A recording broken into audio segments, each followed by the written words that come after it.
Ya, inti pertanyaannya begini Bu ya. Bekerja saja dengan ikhlas dan sabar. Namun jika kemudian ada transaksi dengan kehidupan manusia ini, bagaimana merumuskan ikhlas itu? Seperti itu. Iya, jadi gini, ikhlas, khulus, khalis, mukhlis, Iya. takhlis, khulasah, itu semuanya menjadi konjugasi yang bervariasi sekali ya. Iya. Tapi inti maknanya sih dari ikhlas itu adalah murni. Az-zahab al-khalis itu LM yang 100% tidak ada tembaganya, enggak ada peraknya, murni semuanya emas, murni khalis. Jadi tidak ada campuran. Iya. Nah, tetapi khulasa itu menjadi ringkasan saripati. Al-khalas itu artinya selamat, tidak kena mara bahaya. Jadi ini makna ikhlas itu selamat dari bahaya, nggak kena penyakit, saripati, nggak ada campuran dan sebagainya. Itu sekitar itu makna khalas itu. Jadi pertanyaannya, apakah orang masih berharap imbalan dari Tuhan itu sudah disebut ikhlas? Masih disebut ikhlas. Sebab para nabi mengatakan, inni lakum rasulun amin fattaqullaha wattabi'uni. Kan gitu.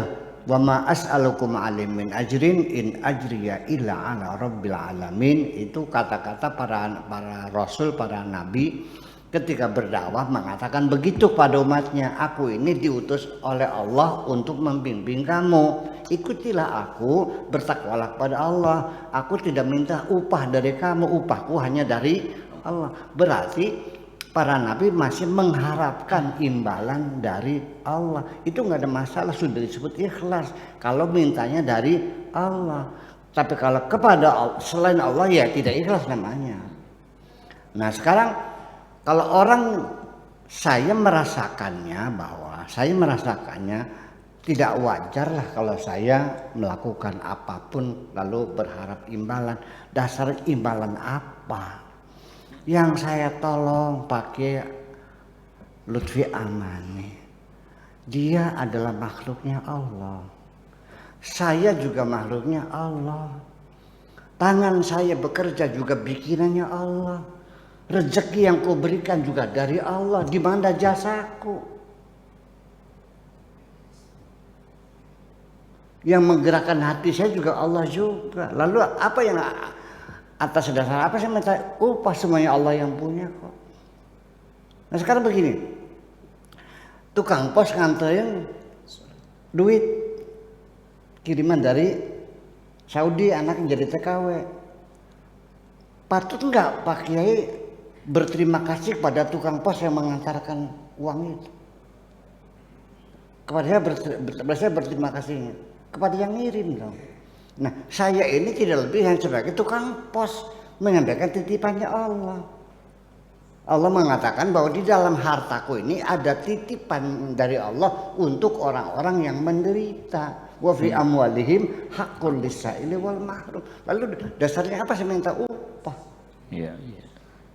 Nah, tetapi juga tidak salah orang, karena Allah juga sengaja melakukan ada framing juga, Tuhan juga, karena Tuhan berbicara kepada orang yang jenius, orang yang sedang, orang yang goblok, yang tolol, itu semuanya kan diajak bicara oleh Tuhan. Iya. Nah, maka ketika Tuhan memberikan satu tawaran beramal baik seperti sesuatu transaksional, secara berbisnis juga nggak salah. Man dzalladzi yuqridullaha qardan hasana. Siapa di antara kalian yang siap memberikan kredit kepada Tuhan? Kan sudah bisnis. Jadi Tuhan di sini mengajak kita berimajinasi seolah-olah beramal soleh itu seperti berbisnis dengan Tuhan. Yang artinya dalam bisnis dengan Tuhan ada jaminan pasti untung. Iya, iya. Satu, ketika engkau baru niat saja yang baik, itu sudah dicatat sebagai kebaikan, baru niat. Tapi kalau kamu niatnya jahat, belum dicatat sampai dilaksanakan kejahatan. Kalau Anda berbuat jahat satu, dibayarnya satu. Tapi kalau Anda berbuat kebaikan satu, dibayarnya 10 kali.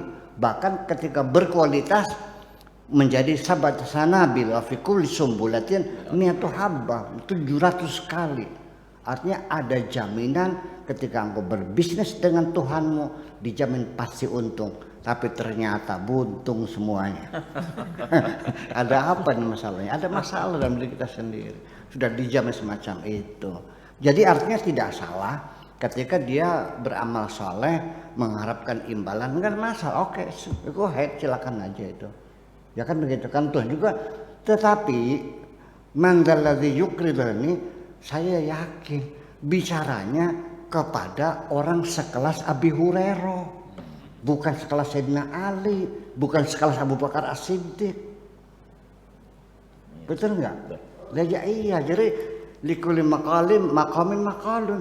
Saya juga berbicara pada orang yang tamatan SD akan berbeda. Dengan Pak Profesor Han, ya juga berbeda dong. Masa sama aja mau dengan profesor kayak orang tukang beca. Iya. Nah, Al-Quran kan guide of life. Untuk semua orang, semua kalangan. Nah makanya kita memilah-milah. Nah ini untuk orang yang kelasnya ini kan begitu. Oke.